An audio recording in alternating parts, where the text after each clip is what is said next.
All right, let's talk a little bit more about what a confidence interval kind of means and what it's really all about. So, any proportion we're looking at, let's use the same example, right? The proportion of HR professionals that use social networking sites to research job applicants. That's some number, P. That's some proportion, P. We don't know what it is. If we knew what it was, we wouldn't have to take a sample, right? We're taking samples to try to figure this out. We want to get a good idea of what this proportion is. So now we could take a sample, and depending on who we ask, it's going to be a random value, some random value, P hat. And maybe we take a sample and we get a proportion that's a little too big. And then we take another sample. Maybe the second sample is really close, but a little too small. And what if we just keep on taking more and more samples, right?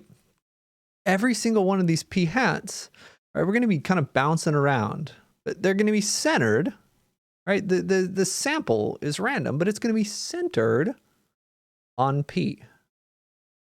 Those are all the point estimates. Well, similarly, we can think about these interval estimates, and we keep on, let's say we find one confidence interval that looks like this. There's a confidence interval based on this P hat. And then we take another confidence interval. Maybe like we have another confidence interval, and maybe that's based on a bigger P hat. Confidence intervals are estimating with an interval, saying P is somewhere in here. And if they're 95% confidence intervals, that means, and again, this is a random variable, these confidence intervals, they change depending on the sample itself, which can be seen, right, with how we calculate it. To calculate the confidence interval, notice it depends on the sample. This and this, these hats, P hats and Q hats, these depend on the sample. So every confidence interval also depends on the sample, but the idea is that if you have a 95% confidence interval, we don't know where that confidence interval is going to be because it depends on the sample that we take, but we're 95% confident that it's going to have that true proportion somewhere inside. So let's see how that works out with example 3. Which of the following can you say? Kind of why or why not? And remember, this is going to refer back to that earlier example. And it's referring back to the earlier example, which said that about 48%, we took a sample, and we said about 48% of HR professionals use that social networking site or some social networking site. So can we say that 40% of all HR professionals use social networking sites to research job applicants? No. Right, this is an estimate. We took a point estimate, a single sample of 2,500, and found that 48%, that was our P hat. But this is asking about our P, and no, we don't know whether P hat and P are the same thing. They're probably not. Right, P hat is the sample, the statistic, and P is the population parameter. And the statistic is not always the same as the parameter. In fact, it's usually not. Okay, so we can't say this. No, these are not the same. Is it probably true that 48% of all HR professionals use social networking sites to research job applicants? This is a very kind of a mouthful. No, in fact, it's just like I said in part A, it's probably not true, right? It's very unlikely that P equals P hat. So it's not, right? That's not likely. So again, our answer is going to be no. We don't know what P is. We don't know this true proportion. It's probably close to 48%. Oh, I'm getting ahead of myself. Part C. We don't know exactly what proportion of HR professionals use social networking sites. Ooh, that's a good start. We don't know exactly what. But we know that we don't know exactly what it is. Yeah, this part is good. But we know that it's in between 46 and 50%. No, we don't know that. It's pretty likely, right? It's likely, but we don't know. Maybe we got a really, really weird sample. It can happen, right? Sometimes you take samples and you just get really lucky or unlucky, however you want to phrase it, and you get bizarre results. So again, we don't know this. Part D.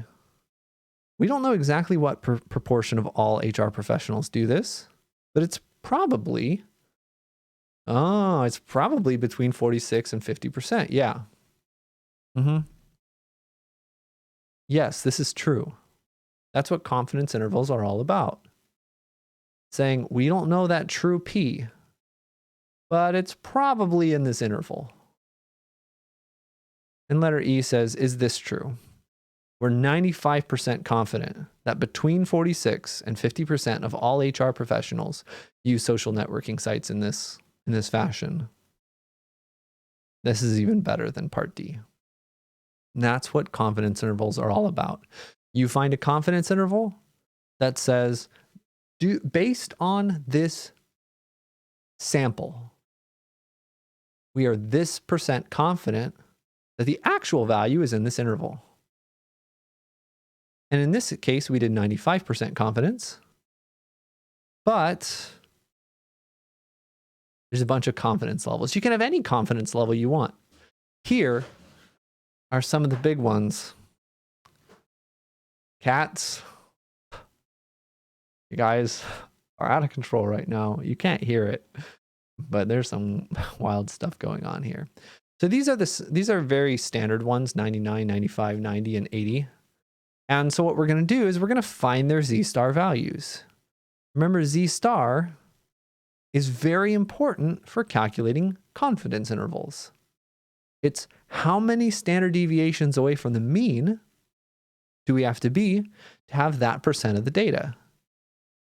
So all these things are, right, these Z-stars, these are just Z-scores for finding the middle 99% or the middle 95%. That's what these are. So in the past, right, when we're finding middle 50%, middle 60%, we're doing that again here. And if you just have these written down, it can save you some time later. So 99% confidence, right? That wants 99% of the data. So if there's 99% inside, there's 1% outside, which means 0.5% over here and 0.5% over here. So we need to find the 0.5 percentile and the 99.5 percentile. The data values that are above 0.5% of the data and 99.5% of the data. We go over here and say 0.5% of the data is below negative 2.576.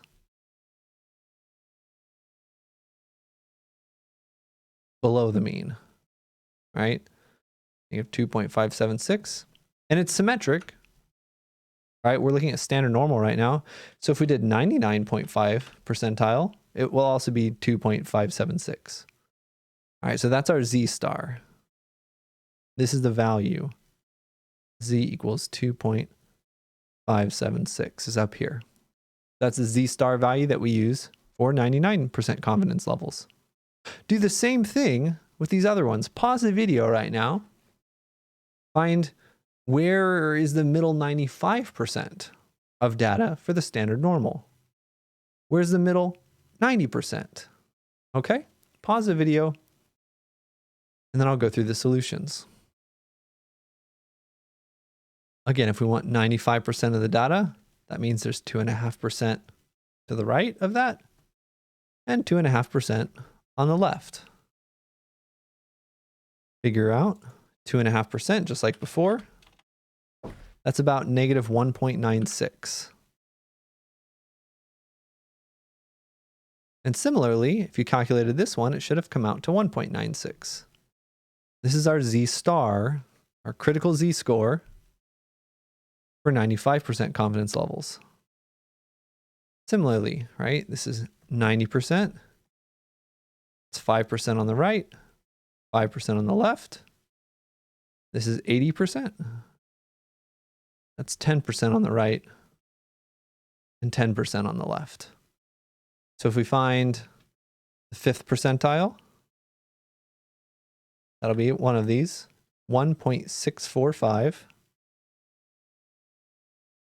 And the 10th percentile, that'll be our other one, 1.282. You can use all of these Z star values when finding your confidence intervals, and we'll be using them when we practice in the next video.